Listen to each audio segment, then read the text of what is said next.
ارکان محمد یعقوب صاحب، محمد جام صاحب، محمد عتیق صاحب، محمد اویس صاحب، محمد واجد صاحب، عبد الباسط صاحب، احمد رضا صاحب، محمد ذیشان صاحب اور محمد عثمان صاحب۔ سب سے پہلے میں اس بزم نعیمے کے سرپرست اعلیٰ، پھر اس کے عہدیداران اور ارکان کو مبارکباد پیش کرتا ہوں کہ انہوں نے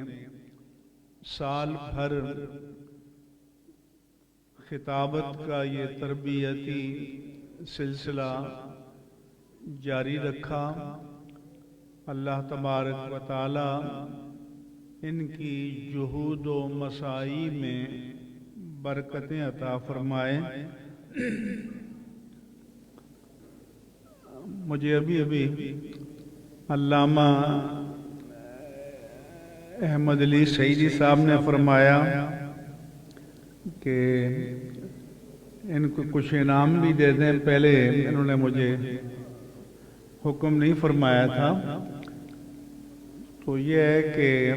اس بزم نعیمی کے سارے ارکان اور تینوں شعبوں کے انعام یافتگان جو 3 پوزیشنیں ہیں، تو یہ 13-14 یہ ارکان ہیں اور 9 یہ ہیں، تو ان سب کو تفہیم المسائل کا ایک سیٹ پیش کروں گا، اور کچھ ویسے ہی میرے خیال میں آیا تھا تو کچھ علامتی میں نے ابھی لفافے بنائے ہیں، وہ بھی ان کو پیش کروں گا، اور باقی جو انہوں نے خود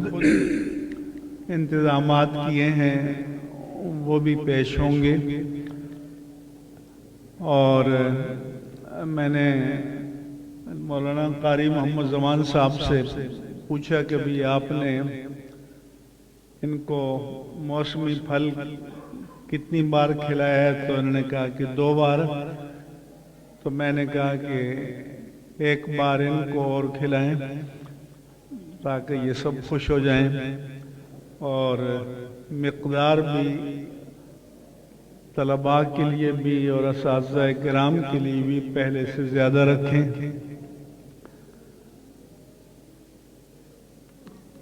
ہم جو یہ دین کا علم حاصل کرتے ہیں تو اس کا پہلا مقصد تو اپنے جہل کا ازالہ اور اپنی تہذیب نفس، اپنی اصلاح۔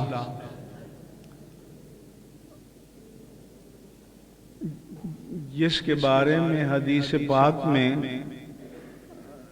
رسول اللہ صلی اللہ علیہ وآلہ وسلم نے جسے علم نافع سے تعبیر فرمایا کہ اللہم انی اعوذ بک من علم لا ينفع، کہ اے اللہ میں اس علم سے تیری پناہ میں آتا ہوں جو نفع رساں نہ ہو، نفع بخش نہ ہو۔ دوسرا مقصد اس علم کا یہ ہے کہ جو رسول اللہ صلی اللہ علیہ وآلہ وسلم نے حجۃ الوداع کے موقع پر ارشاد فرمایا تھا کہ جب آپ نے صحابہ کرام رضوان اللہ علیہم اجمعین سے پوچھا کہ الا هل بلغت، لوگوں بتاؤ کیا میں نے اللہ تعالیٰ کے پیغام حق اور پیغام ہدایت کو تم تک پہنچا نہیں دیا، تو سب نے یک زبان ہو کر عرض کیا بلا یا رسول اللہ، کیونکہ جب نفی کے ساتھ استفہام ہو تو اس کے جواب میں بلا آئے تو اس کے معنی اس بات ہوتا ہے کہ جی ہاں یقیناً آپ نے اللہ کا پیغام حق ہم تک پہنچا دیا ہے۔ پھر اللہ کے پیارے رسول صلی اللہ علیہ وآلہ وسلم نے اپنی انگشت شہادت بلند کی اور پھر نیچے لائے 3 مرتبہ اللہم اشہد اللہم اشہد اللہم اشہد، اے اللہ تو گواہ رہنا کہ یہ تیرے بندے شہادت دے رہے ہیں کہ میں نے فریضہ ابلاغ حق ادا کر دیا ہے۔ پھر آپ نے یہ فریضہ نبوت امت کی طرف منتقل فرمایا اور فرمایا کہ فَلْيُبَلِّغِ الشَّاهِدُ الْغَائِبَ، کہ جو آج میدان عرفات میں موجود ہیں وہ یہ پیغام ان تک پہنچا دیں کہ جو آج یہاں موجود نہیں ہیں۔ فَرُبَّ مُبَلَّغٍ أَوْعَى مِنْ سَامِعٍ، کیونکہ جن کو آگے پہنچایا جاتا ہے تو بعض اوقات جو ڈائریکٹ سننے والا ہے وہ اس سے بھی زیادہ اس پیغام کی حفاظت کرنے والے ہوتے ہیں، جیسا کہ اللہ کے پیارے رسول صلی اللہ علیہ وآلہ وسلم نے کی احادیث مبارکہ کو بعد والوں نے جمع کیا اور آج وہ امانت ہمارے پاس موجود ہے۔ یہ بھی آپ نے فرمایا کہ بلغوا عنی ولو آیا، اگر تمہارے پاس ایک آیت بھی امانت کے طور پر ہے تو اسے آگے والوں تک پہنچا دو۔ تو تہذیب نفس، اصلاح نفس کے بعد اس علم کی دوسری ذمہ داری ابلاغ ہے، تبلیغ ہے، دوسروں تک پہنچانا ہے، اور اس کا ذریعہ یا تو تحریر ہے اور یا خطابت ہے، جس کو ہم اردو میں تقریر کہتے ہیں۔ تو یہ ذریعہ ہے علم کو پہنچانے کا، ابلاغ کا۔ تو ابلاغ کا ملکہ ہونا یا مہارت ہونا یہ بھی اللہ تعالیٰ کی بہت بڑی نعمت ہے، خواہ وہ تحریر کی شکل میں ہو یا خطابت کی شکل میں۔ اللہ تعالیٰ نے بھی فرمایا ہے کہ وَقُولُوا لِلنَّاسِ حُسْنًا، لوگوں کے ساتھ اچھی بات کرو، پیار سے بات کرو۔ جب حضرت موسیٰ و ہارون علیہم السلام کو اللہ تبارک و تعالیٰ نے پیغام حق پہنچانے کے لیے فرعون کے پاس بھیجا تو انہیں حکم ہوا کہ اذهبا الى فرعون انہ طغی، تم فرعون کے پاس جاؤ، وہ سرکش ہو گیا ہے۔ وَقُولَا لَهُ قَوْلًا لَيِّنًا، چھا جانا یہ معراج نہیں ہے، میرے رب نے فرمایا کہ تم اس سے نرمی سے بات کرنا، لَعَلَّهُ يَتَذَكَّرُ أَوْ يَخْشَىٰ، شاید وہ نصیحت حاصل کر لے، شاید اس کے دل میں اللہ کی خشیت پیدا ہو جائے۔ تو یہ ادب بتایا کہ جب دین کا ابلاغ کرنا ہو تو خشونت کے ساتھ نہیں، سختی کے ساتھ نہیں، ملائمت کے ساتھ، لینت کے ساتھ،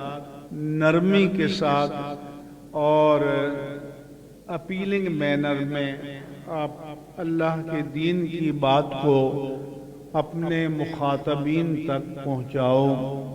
کیونکہ قول معروف و مغفرۃ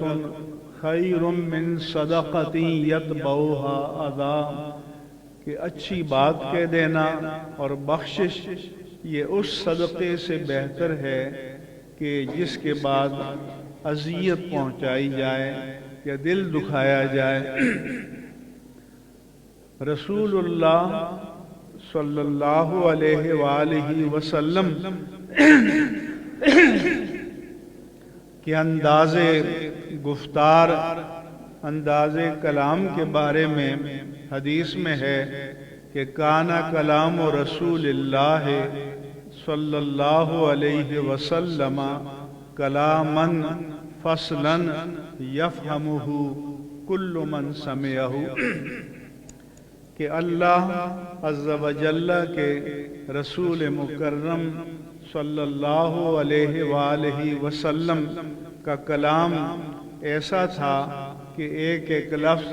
جدا جدا سمجھ میں آتا ہے، جیسے موتی لڑی میں پروئے گئے ہوں، اور جو بھی سنتا تو وہ اس کو سمجھ جاتا۔ دوسری روایت میں ہے کہ کانا کلام رسول اللہ صلی اللہ علیہ وسلم کلام فصل بین یحفظہ من سمعہ، کہ اللہ عز و جل کے رسول مکرم صلی اللہ علیہ وآلہ وسلم کا کلام، آپ کا گفتار مبارک بالکل جدا جدا تھا، نہایت واضح تھا، لہذا جو بھی اسے سنتا یاد کر لیتا۔ آپ اندازہ لگائیں کہ اگر آپ کا انداز گفتار ایسا نہ ہوتا تو آپ کی زبان مبارک سے نکلا ہوا ایک ایک لفظ آج تک محفوظ رہتا۔ تو پھر یہ بھی آیا کہ کانا کلام رسول اللہ صلی اللہ علیہ وسلم ترتیل و ترسیل، کہ اللہ کے رسول کے کلام ترتیل تھا۔ ترتیل کے معنی بھی ٹھہر ٹھہر کر بولنا، اور ترسیل کے معنی بھی صحت ادا کے ساتھ ٹھہر ٹھہر کر بولنا، کیونکہ آپ کا مطلوب بھی یہی تھا، مدعا بھی یہی تھا، مقصود بھی یہی تھا کہ یہ بات لوگوں کے دل و دماغ میں پوری طرح سے اتر جائے۔ اور یہ بھی آیا کہ آپ جوامع الکلم زیادہ استعمال فرماتے، کہ ایسا کلام تھا کہ الفاظ کم ہوں اور مفہوم زیادہ ہو، لیکن یہ بھی فرمایا کہ ما کانا کلام رسول اللہ صلی اللہ علیہ وآلہ وسلم فضول ولا تقصیر،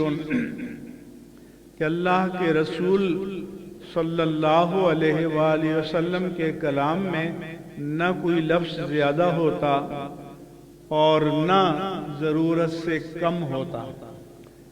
جیسے کہتے ہیں الکلام ما قلیل قل و دل، کہ کلام وہ ہے کہ الفاظ کم ہوں لیکن معنویت اس میں زیادہ ہو اور اس میں وسیع ہو۔ اس لیے حضور انور صلی اللہ علیہ وآلہ وسلم اس انداز سے تکلم فرماتے، کلام فرماتے، اور کانا رسول اللہ صلی اللہ علیہ وسلم اکثر و تبسما، کہ آپ زیادہ تبسم فرماتے، وما کان ضحک رسول اللہ صلی اللہ علیہ وسلم الا تبسم، کیونکہ عربی میں اظہار مسرت کا ایک طریقہ تبسم ہے کہ لبوں سے مسکراہٹ معلوم ہو، تو اکثر تو حضور کا طریقہ تبسم کا تھا، اور دہک کہتے ہیں کہ سامنے کے دندان مبارک نظر آ جائیں، تو فرمایا کہ دہک بھی اکثر تبسم کی صورت میں تھا، اور قہقہا کہ جس میں اطراف کی جو داڑیں ہیں مبارک یہ نظر آ جائیں، تو یہ پوری نبوی زندگی میں چند مواقع ہیں کہ جن میں آپ نے قہقہا فرمایا، ورنہ دہک ہوتا اور اکثر تبسم ہوتا، اور دہک بھی بسا اوقات تبسم کی صورت میں ہوتا۔ حضور پورا ارشاد فرماتے تو ہتھیلی مخاطبین کی طرف رکھتے، تعجب ہوتا تو فرمایا کہ پشت ہوتی، اور ویسے بیان کرتے تو شاید مٹھی بند کر لیتے، اور کبھی کبھی آپ یہ بایاں انگوٹھا جو ہے یہ دائیں ہتھیلی پر رکھتے، یا یہ ہے کہ ہتھیلی انگوٹھے پر رکھتے۔ یہ حضور کے خطابات کے انداز تھے۔ کبھی کبھی آپ پر جلال طاری ہوتا تو اس کے آثار آپ کے رخسار مبارک سے معلوم ہوتے کہ آپ کے رخسار مبارک سرخ ہو جاتے، کأنما عصر علی وجنتیہ الرمان، ہمیں ایسا لگتا کہ آپ کے مبارک رخساروں پر انار نچوڑ دیا گیا ہو۔ تو یہ ہوتا ہے امپریشن یا تاثر۔ اور یہ بھی آیا کہ کبھی آپ جس کلام پر زور دینا چاہتے تو 3 مرتبہ بیان فرماتے۔ اس لیے مقصود تو یہی ہونا چاہیے کہ ہماری بات ہمارے مخاطبین کی سمجھ میں آئے، دین کی بات ان کے دل و دماغ میں اتر جائے، اور اس کے لیے ہمیں اللہ کے پیارے رسول صلی اللہ علیہ وآلہ وسلم کے انداز تخاطب، انداز خطاب، انداز کلام،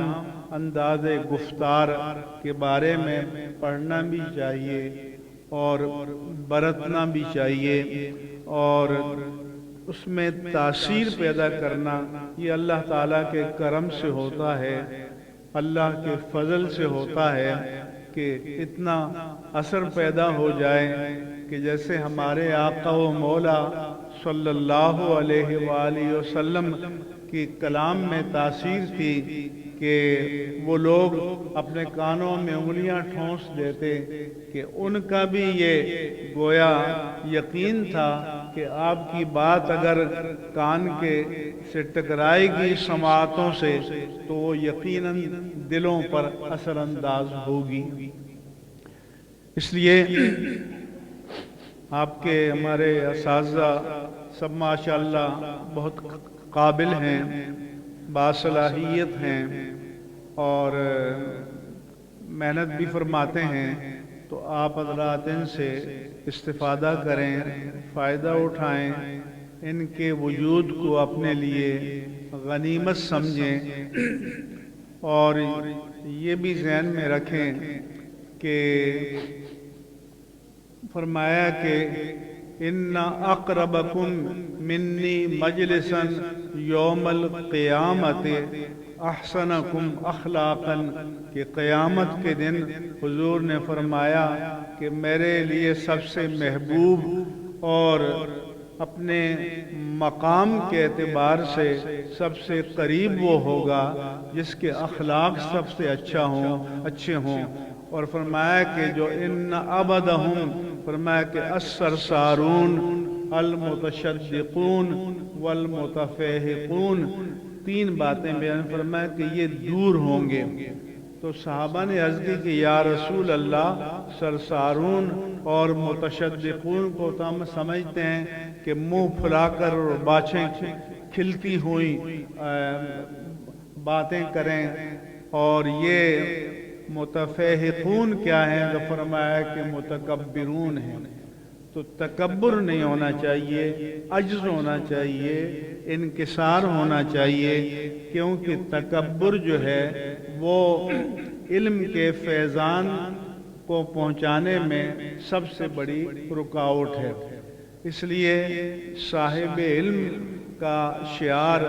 عجز ہونا چاہیے، تواضع ہونی چاہیے، انکسار ہونا چاہیے۔ اس کو لوگ انکساری بولتے ہیں، لفظ انکساری نہیں ہے، انکسار ہے کیونکہ مصدر ہے نا، تو انکسار کے لفظی معنی تو کسر کے ٹوٹ جانا، تو مطلب ہے کہ شکستگی ہونی چاہیے، تواضع ہونی چاہیے، عجز ہونا چاہیے، کیونکہ اس میں تاثیر زیادہ ہوتی ہے۔ اور نبی کریم صلی اللہ علیہ وآلہ وسلم کو تواضع اتنی پسند تھی کہ فرمایا من تواضع للہ رفعہ اللہ، کہ جو اللہ کے لیے تواضع کرے گا، عجز کرے گا، اللہ تبارک و تعالی اس کو رفعتیں اور عظمتیں اور بلندیاں عطا فرمائے گا۔ دوسرا میں ہمیشہ کہتا ہوں کہ یہ دور جس کو ہم بظاہر بہت ہی تنزل کا دور سمجھتے ہیں اور فی الواقع ہے، اس دور میں بھی اللہ نے اپنے دین کو اتنی عظمت دی ہے کہ ہم سب لوگ، ہم کیا ہیں؟ ہم کچھ بھی نہیں ہیں، لیکن لوگ دین کا خادم سمجھ کر دین کی نسبت سے ہم سے محبت کرتے ہیں، کوئی دستبوسی کرتا ہے، کوئی احترام کے ساتھ کھڑا ہوتا ہے، کوئی محبت کرتا ہے، تو یہ تو ہمارا ظاہر ہے۔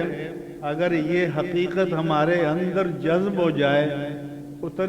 اور ہمارے قلب میں، ہماری نظر میں رچ بس جائے، تو آپ اندازہ لگائیں کہ اس کی اثر اپنی کا عالم کیا ہوگا۔ اس لیے ہمیں اس طرف توجہ دینی چاہیے، اور ہمارے چاہے ہم آپس میں بے تکلف بھی بیٹھے ہوں، حضور نے فرمایا کہ زنا النظر زنا العین عن نظر، آنکھوں کی بدکاری ہوس بری نظروں سے دیکھنا ہے، وزنا اللسان المنطق، اور زبان کی بدکاری یہ بے حیائی فحاشی کی باتیں کرنا ہے، اور فرمایا کہ والنفس تمنا و تشتہی، اور جب انسان بد نظری میں مبتلا ہوتا ہے اور زبان سے فحش باتیں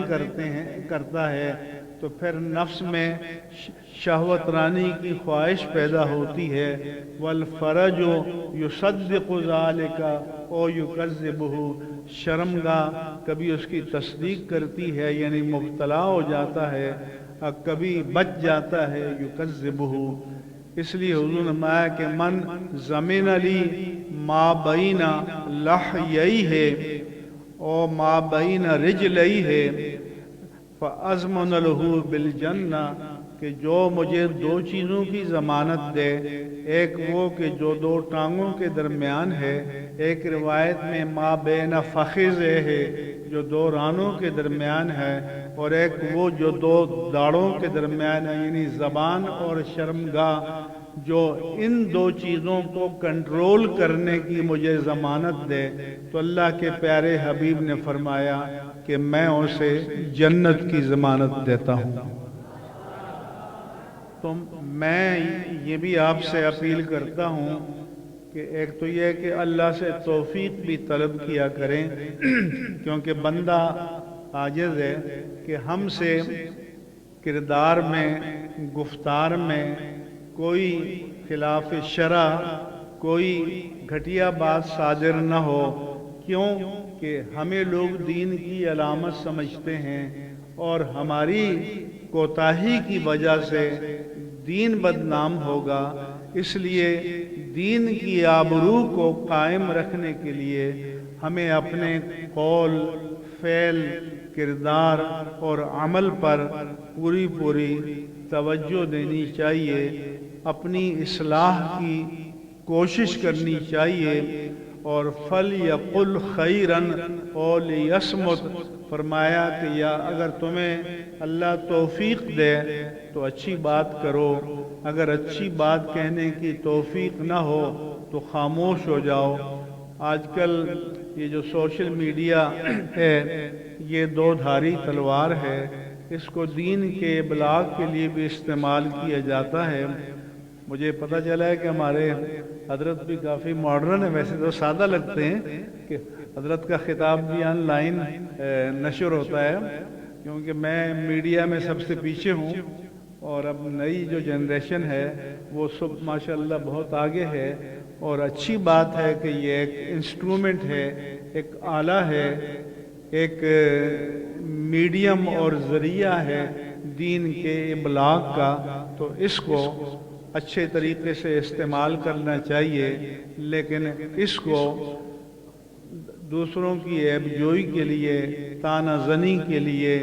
طعن و تشنیع کے لیے، غیبت کے لیے، بدگمانی کے لیے، تمسخر کے لیے، تنابز بالالقاب کے لیے استعمال نہیں کرنا چاہیے، خیر کے مقاصد کے لیے اس کو استعمال کرنا چاہیے، اور آپ حضرات اس میں مہارت حاصل کریں تو یہ بہت اچھی بات ہے۔ اور اب تو چونکہ یہ ہمارے علامہ غلام رسول سعیدی رحمہ اللہ تعالی ہمارے شیخ الحدیث،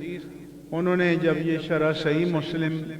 اور تبیان القرآن اور نعمت الباری لکھی تو آپ سوچیں کہ کتنی محنت کی ہوگی کہ ایک ایک کتاب کو اٹھانا، حوالے تلاش کرنا، ان کو نقل کرنا، پھر ان کا ترجمہ کرنا۔ تو آج تو یہ آپ جو جوان اور نوجوان علماء ہیں، آپ نیٹ پہ جاتے ہیں تو سب چیزیں آپ کو آسانی سے مل جاتی ہیں، تو جتنی آسانیاں اب تھیں اتنی پہلے نہیں تھیں، اس لیے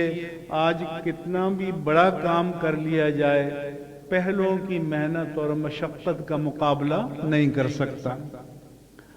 ہمارے اور آپ کے لیے اللہ کے پیارے رسول صلی اللہ علیہ وآلہ وسلم نے فرمایا، اغدو عالماً، یا تو عالم بن جاؤ، او متعلماً، یا علم حاصل کرنے والا بن جاؤ، او مستمعاً، یا صاحبان علم کو توجہ سے سننے والے بن جاؤ، او محباً، یا ان سے پیار کرنے والے اور محبت کرنے والے بن جاؤ۔ تو میں آپ کی ان کاوشوں کا، ان محنتوں کا جو اپنے اساتذہ کرام کی سرپرستی میں آپ نے یہ سال بھر کیا، اس پر آپ کو دلی مبارکباد پیش کرتا ہوں، اپنے دل سے تحسین کرتا ہوں، اور یہ سلسلہ ہمیشہ جاری و ساری رہنا چاہیے، کیونکہ ہمیں دین کو اللہ کے بندوں تک پہنچانے کے لیے خطابت کے میڈیم یا ذریعہ ابلاغ کی بھی ضرورت ہے، اور تحریر کے ذریعہ ابلاغ کی بھی ضرورت ہے، اور تحریر کو بہتر بنانے کے لیے آپ کو اچھے لوگوں کی تحریروں کا باقاعدہ مطالعہ کرنا چاہیے، اور پھر اپنی خطابت میں، تحریر میں اس کو برتنا بھی چاہیے، استعمال بھی کرنا چاہیے۔ اللہ تعالیٰ آپ کے سب کے، ہمارے اساتذہ کرام، ہمارے بزرگوں اور آپ حضرات سب کے علم میں، عمر میں، سعادات میں، فیضان میں، صحت و عافیت میں مزید برکتیں عطا فرمائے اور اپنے حفظ و امان میں رکھے۔ وما علی الا البلاغ۔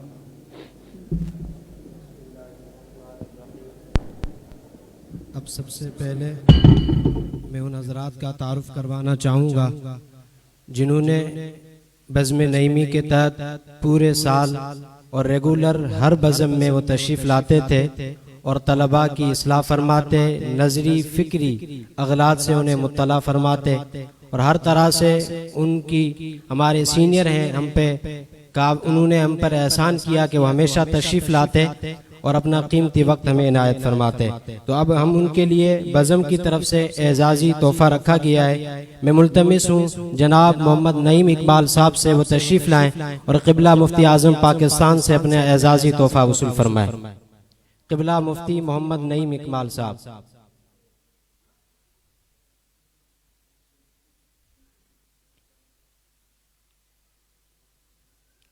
اب دوسرے حافظ محمد ایاز صاحب سے ملتمس ہوں آپ تشریف لائیں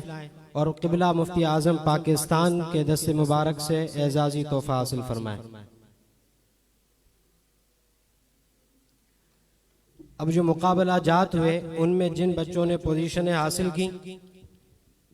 سب سے پہلے 8 جنوری کو پہلا مقابلہ حسن قرأت ہوا،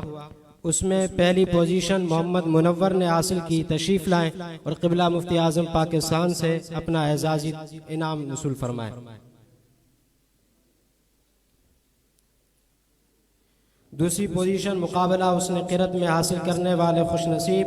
محمد فرحان صاحب تشریف لائیں اور اپنا انعام قبلہ مفتی صاحب کے ہاتھوں سے وصول فرمائیں۔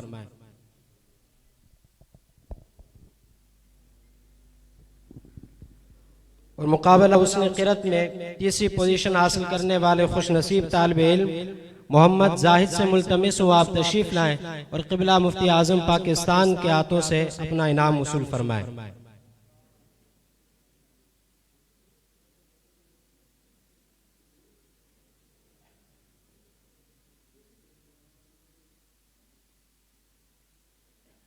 اب مقابلہ حسن نعت جو 15 جنوری کو بزم نعیمی کے تحت منعقد ہوا،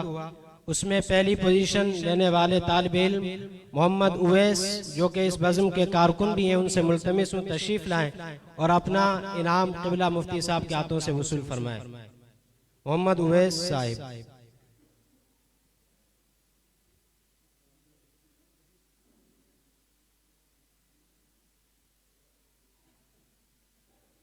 مقابلہ حسن نعت میں دوسری پوزیشن حاصل کرنے والے طالب علم محمد سعید سے ملتمس ہوں آپ تشریف لائیں اور قبلہ مفتی صاحب کے ہاتھوں سے اپنا انعام وصول فرمائیں۔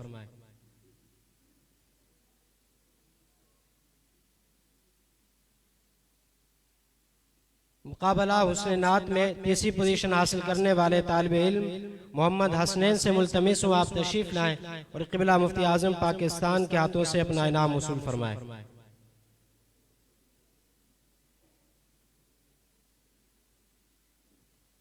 مقابلہ حسن تقریر جو آج بزم نعیمی کے تحت منعقد ہوا، اس میں پہلی پوزیشن حاصل کرنے والے خالد حسین سے ملتمس ہوں تشریف لائیں اور اپنا انعام وصول فرمائیں۔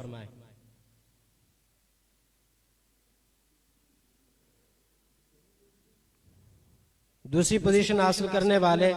محمد فائز صاحب سے ملتمس ہوں آپ تشریف لائیں اور اپنا انعام وصول فرمائیں۔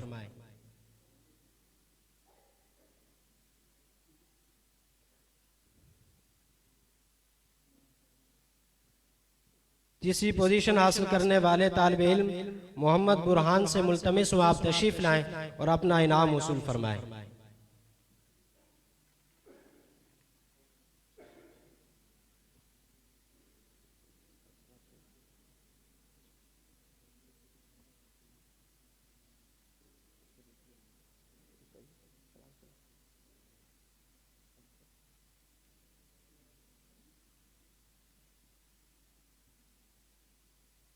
اب اپنی نشستوں پر بعد اب کھڑے ہو جائیں، صلاۃ و سلام پڑھ لیں۔ مصطفیٰ جان رحمت پہ لاکھوں سلام، شمع بز میں ہدایت پہ لاکھوں سلام، فتح باب نبوت پہ بے حد درود، فتح باب نبوت نبوت پہ بے حد درود فتح باب نبوت پہ بے حد درود ختم دور رسالت پہ لاکھوں سلام شمع بز میں ہدایت پہ لاکھوں سلام کاش محشر میں جب ان کی آمد ہو اور بھیجے سب ان کی شوکت پہ لاکھوں سلام تو مجھ سے خدمت کے قدسی کہے آرزا مجھ سے خدمت کے قدسی کہے آرزا مصطفیٰ جان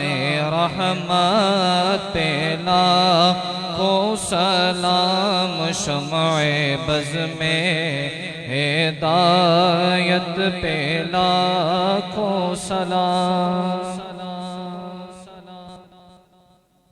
تشریف رکھیں بیٹھ جائیں تشریف رکھیں بسم اللہ الرحمن الرحیم الحمد للہ رب العالمین الصلاة والسلام علی رحمت للعالمین سیدنا و مولانا محمد وعلى آلہ وصحبہ اجمعین یا رب العالمین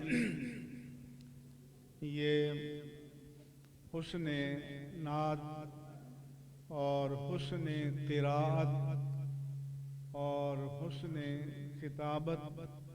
کے جو مقابلے منعقد ہوئے اور سال بھر جو اس سلسلے میں تربیتی پروگرام منعقد ہوئے اور تعلیمی سال کے آغاز سے آج تک جو ہمارے ادارے میں